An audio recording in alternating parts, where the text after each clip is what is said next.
Hello friends, welcome to Bidmahi Moupiali. আজকে চলে এসেছি তোমাদের সঙ্গে একটা বিশেষ বিষয় শেয়ার করব বলে, বলা যেতে পারে তোমাদেরই প্রশ্নের উত্তর দেব বলে।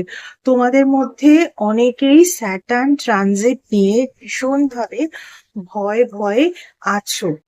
স্যাটার্ন ট্রানজিট নিয়ে আমি আগের দিন একটা ভিডিও বানিয়েছিলাম এবং সেখানে বলেছিলাম যে স্যাটার্ন ট্রানজিটের ফলে অ্যাজ সাচ এত ভয় পাওয়ার কিছু নেই। সেই ভিডিওটা অনেকেই দেখেছো, দেখার পরে আমাকে অনেকেই জিজ্ঞাসা করেছো যে নিউমেরোলজিক্যালি এর কোনো এফেক্ট হতে পারে কিনা। দেখো, প্ল্যানেটারি ট্রানজিট যে কোনো ক্ষেত্রে এফেক্টেবল, কিন্তু সেই এফেক্টকে আমাদেরকে গুড এফেক্টে নিয়ে যেতে হবে। কোনোভাবে যেন প্ল্যানেটারি ট্রানজিটের কোনো নেগেটিভ এফেক্ট আমাদের ওপর না পড়ে, এটা কিন্তু আমাদের নিজেদের হাতেই আছে। এটা কিন্তু আমরাই চাইলে ঠিক রাখতে পারি, আবার আমরাই চাইলে কিন্তু এই বিষয়টাকে আবার একটু ওলট পালটও করে দিতে পারি।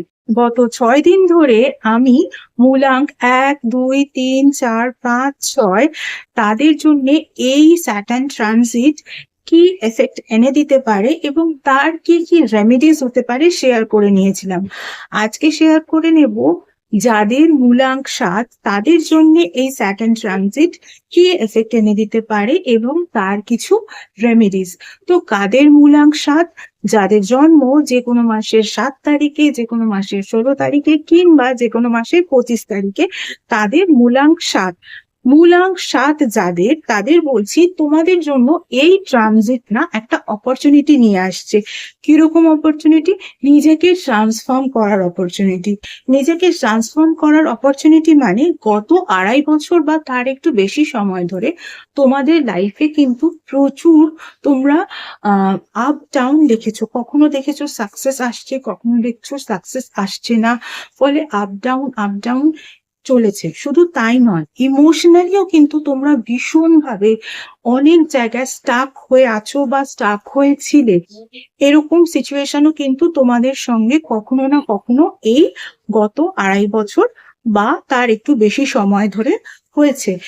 এবারে সেই সময়টা পরিবর্তন করার সুযোগ নিয়ে আসছে এই ট্রানজিট। ফলে এই সময় কিন্তু তোমাদেরকে 3T ফর্মুলা মেনে চলতে হবে। ফার্স্ট টিটা হচ্ছে কি? ফার্স্ট টিটা হচ্ছে ট্রান্সফর্ম। তুমি যে বিষয়গুলোকে ভাবো সেই বিষয়গুলোকে কিন্তু একটু ট্রান্সফর্ম করতে হবে। বোঝা গেল না? ক্লিয়ারলি বলছি, মানে তুমি যে বিষয়গুলোকে মনে করো এই বিষয়গুলো আলটিমেটলি তোমার জন্য ভালো এবং এই বিষয়গুলো তোমার জন্য ভালো নয়, বা কোনো কোনো মানুষের ক্ষেত্রে তুমি মনে করো এই মানুষটা তোমার জন্য ভালো, তোমার জন্য হেল্পফুল, আলটিমেটলি একেবারেই কিন্তু সেটা সঠিক ভাবনা হচ্ছে না। ফলত নিজেকে কিন্তু একটু ট্রান্সফর্ম করতে হবে। এই ট্রান্সফর্ম করার সঙ্গে সঙ্গে তোমাকে কিন্তু বুঝতে হবে কারা সত্যি সত্যি তোমার জন্য হেল্পফুল এবং কারা হেল্পফুল সাজার মুখোশ পরে আছে। তোমাকে কিন্তু এই সময় এটা বুঝে নিতেই হবে। নেওয়ার সঙ্গে সঙ্গে কিন্তু নিজেকে ট্রান্সফর্ম করবে। আর যখনই তুমি কোনো একটা বিষয় থেকে ট্রান্সফর্ম করবে, তোমার হয়তো একটু খারাপ লাগবে, তাতে আর কি করা যাবে? সেক্ষেত্রে বলবো মুখোশ পরা বন্ধুদের থেকে দূরে থাকাই ভালো, তাই না? এরপর সেকেন্ড টিটা হচ্ছে টক। টক অর্থাৎ তোমাকে কিন্তু কথা বলতে হবে। গত 2.5 বছর বা তার একটু বেশি সময় ধরে তোমার কিন্তু প্রচুর ইমোশনাল ব্যাগেজেস গেছে। তোমার এমনও সময় এসছে যে সময় তোমার ভেতরে কষ্টে তুমি একেবারে দুমড়ে মুচড়ে যাচ্ছ, কিন্তু বাইরে তুমি কিচ্ছু কারোকে বলতে পারছো না, হেসে হেসে সকলের সঙ্গে কথা বলতে হচ্ছে। এরকম দিনও গেছে। তো সেই সমস্ত জিনিসগুলোকে কিন্তু ট্রান্সফর্ম তো তোমাকে করতেই হবে, আগেই বললাম। তার সঙ্গে সঙ্গে এইরকম ব্যাগেজেস যদি ফার্দার এই সময় কখনো হয়ে থাকে, তোমাকে কিন্তু শেয়ারিং ব্যাপারটা বাড়াতে হবে। অর্থাৎ যদি তোমার কখনো কোনো দুঃখ হয় বা কোনো কিছুতে খারাপ লাগে, তুমি সঙ্গে সঙ্গে সেটা শেয়ার করবে। যে মানুষটা দুঃখ দিচ্ছে তার সঙ্গেও শেয়ার করতে পারো এবং আদার্স লোকজনের সঙ্গেও কিন্তু শেয়ার করবে। না হলে এটা কিন্তু একটা লং টার্মের হেলথ ইস্যু ক্রিয়েট করতে পারে। তাই তোমাকে কিন্তু অবশ্যই কথা বলতে হবে, শেয়ার করার একটা কিন্তু পাওয়ার নিজের মধ্যে গ্রো করতেই হবে। দেখো, দুঃখ কষ্ট হয়, সেগুলোকে আমরা চেপে রাখি, ঠিক আছে, তোমাকে বলা হচ্ছে না যে তুমি একেবারে খুলি কিতাব হয়ে সব বলে দাও, কিন্তু কিছু কিছু জিনিসও শেয়ার করে নেওয়া যায়। শেয়ার করে নিতে শেখো, না হলে কিন্তু প্রচন্ড ভাবে একটা হেলথ রিলেটেড ইস্যুস হওয়ার চান্সেস রয়েছে আগামী 2.5 বছরে, যেটা কিন্তু তোমাকে একটা long term health related issues এর মধ্যে কিন্তু পাঠিয়ে দিতে পারে। এরপর যে থার্ড টিটা হচ্ছে কি, টলারেট। তোমাকে কিন্তু টলারেট করার ক্ষমতাটা বাড়াতে হবে। দেখো, এমনিতেই 7 নাম্বার ভীষণ সেন্সিটিভ নাম্বার, ভীষণই সুইট একটা নাম্বার। এক্ষেত্রে না, তাদের এমনিতেই টলারেট করার ক্ষমতাটা বেশি। বেশি বলেই তো অন্য লোকের সঙ্গে শেয়ার না করেও নিজের মধ্যে সেই দুঃখ কষ্টটাকে রেখে দিয়েও তারা অন্যের সঙ্গে হেসে হেসে কথা বলতে পেরেছে। কিন্তু তোমাকে টলারেটের ক্ষমতা বাড়াতে হবে। কেন বলছি? যখন তুমি এই ধরনের বিষয়গুলো থেকে ট্রান্সফর্ম করবে, যাদেরকে তুমি বন্ধু ভাবতে সেই মানুষগুলোকে যখন তুমি আর বন্ধু ভাববে না, তাদের থেকে যখন একটা ডিস্টেন্স মেনটেন করবে, তখন তোমার একটু হলেও খারাপ লাগবে।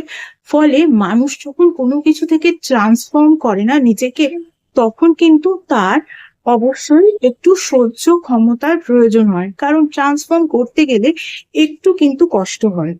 সেক্ষেত্রে তোমাকে টলারেটের ক্ষমতা কিন্তু আরো বাড়াতে হবে, আরো বেশি করে সহ্য ক্ষমতাটা বাড়াতে হবে, যাতে তুমি এই মানুষগুলোকে যখন আর তোমার লাইফে অতটা গুরুত্ব দেবে না, বা তোমার লাইফে সেই মানুষগুলোর গুরুত্ব একেবারেই থাকবে না, তখন তোমার যাতে কোনো রকম কোনো খারাপ না লাগে, এবং সেই খারাপ লাগাটা তোমাকে যাতে কোনো রকম ভাবে নেগেটিভ এফেক্ট, বিশেষ করে হেলথ ওয়াইজ নেগেটিভ এফেক্ট না দেয়, তাই জন্য কিন্তু টলারেটের ক্ষমতাটা তোমাকে বাড়াতে হবে। এই সময় তোমরা একটা জিনিস খেয়াল করবে, এই ট্রানজিটের ফলে না তোমাদের এই যে আপ ডাউন একটা সিচুয়েশন গত 2.5 বছর বা তার আগে পর্যন্ত ছিল, সেটা একেবারেই কেটে যাবে। এবার না একদম শিখরে যে পাখি ওড়ে, মানে ঈগল, বাজ, এরা কি একদম অনেক উঁচুতে উঠতে পারে, তো সেই রকম পাখিগুলোর মতো কিন্তু তোমরা ওই রকম কোয়ালিটি নিজেদের ভেতর থেকে অন্য লোকের সামনে রিপ্রেজেন্ট করতে পারবে, আর ঠিক অতটাই সাকসেস কিন্তু তোমরা পাবে। ফলে এই স্যাটার্ন ট্রানজিট কিন্তু তোমাদের জন্য খুব ভালো একটা সুযোগ নিয়ে এসেছে। তাই খুব তাড়াতাড়ি নিজেকে ট্রান্সফর্ম করে ফেলো। যখন যেটা নিয়ে তোমার মনে হবে সমস্যা হচ্ছে, সেখানে টপ ফর্মুলা ইউজ করো। আর তারপর যে ট্রান্সফর্ম করার ফলে যাদেরকে তোমার লাইফ থেকে তুমি দূরে করে দিচ্ছ, সেটা ভেবে একটু আধটু কষ্ট পাচ্ছ, সেই কষ্টটাকে সহ্য করার মতো টলারেন্সটাকে বাড়িয়ে ফেলো। এমনিতেই তো অনেক টলারেন্স আছে, আর একটু না হয় বাড়িয়েই ফেলি। ঠিক আছে, চলো আজকে তোমাদের জন্য এইটুকুই। আবার অন্য কোনো ভিডিওয়ে নিশ্চয়ই দেখা হবে। এছাড়া কেউ যদি আমার থেকে পার্সোনাল কনসালটেশন নিতে চাও রিগার্ডিং নিউমেরোলজি, বাস্তু, astrology, crystal healing, taro reading, effective remedies, name correction, mobile number correction, তাহলে কিন্তু স্ক্রিনে যে ইমেল আইডিটা তোমরা দেখতে পাচ্ছ, সেই ইমেল আইডিতে অবশ্যই তোমরা মেল করো অ্যাপয়েন্টমেন্ট বুক করার জন্য। গত 1 বছর ধরে তোমরা যেভাবে আমার ফেসবুক পেজটাকে লাইক, ফলো, শেয়ার করেছো, তোমাদের বন্ধুদেরকে আমার পেজে ইনভাইট করেছো, শুধু তাই নয়, তাদের বন্ধুদেরকেও ইনভাইট করে নিতে বলেছো, এছাড়াও আমার ভিডিওস গুলোকে শেয়ার করেছো, ঠিক একইভাবে আমার ইউটিউব চ্যানেলটাকে কিন্তু সাবস্ক্রাইব করতে হবে, পাশে থাকা বেল আইকনটাকে ক্লিক করতে হবে, তোমাদের বন্ধুদেরও বলতে হবে আমার চ্যানেলটাকে সাবস্ক্রাইব করে নেওয়ার জন্য, যাতে তারাও ভেরি ইজিলি এই রেমিডিস গুলোকে পেয়ে যায় এবং নিজেদের জীবনে অ্যাপ্লাই করতে পারে। চলো আজকের মতো এইটুকুই, আবার অন্য কোনো ভিডিওতে তোমাদের সঙ্গে দেখা হবে। Tata, thank you so much.